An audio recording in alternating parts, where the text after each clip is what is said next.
Rusiya çoğun kızım Ölemcan Yerimcan aldı turdu. İkisi buzuk. Ayağım yığılıp oturdu ballarımı şuradan.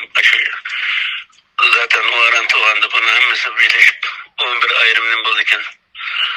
Hem de özlerge ecrübesime yazıp koydum. Yani davanı men kutkuzup kaldayım. Hangi çıp gitişten de bir şerepti.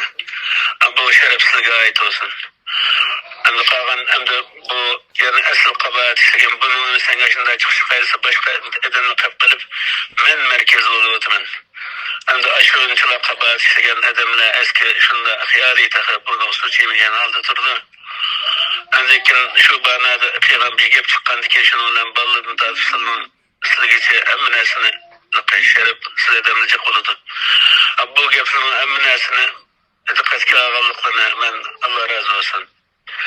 Ben bir şerep bilen dünyadan kete işim bir şey verip kaldı. Ben yakın Hindistan'da varsam. Hindistan'da bütün ben köyde katkı sıramını körle ben hayatımda müjdeveşle başı yol açımın da hem Meksik'te okup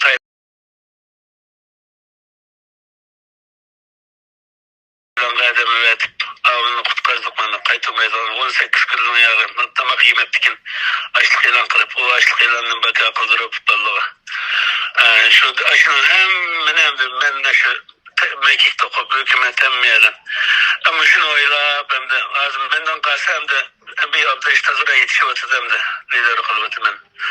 Kalan hem mesela çıkıp koygan poktun hiç bunda peyakı kaçında turuluk. Ama ben şunun Ramazan şunda perişanım üzerime ailevi manası olan dikin. Hem de Allah acellerini versin. Hem de ben ne katiyen tekdef boyu memsiliğe ne burun bir hukukumuz vardı. Bulundum burunu. Hem de ne aldıda ne keyine de hiç yerde silge şunun kantidek mi zarar olduğun nersinin içinde bulmayayım. Mendin yaxşılık kəs kildi ki herkesinge kapaklarını tırdıgan bir iş bulmaydı.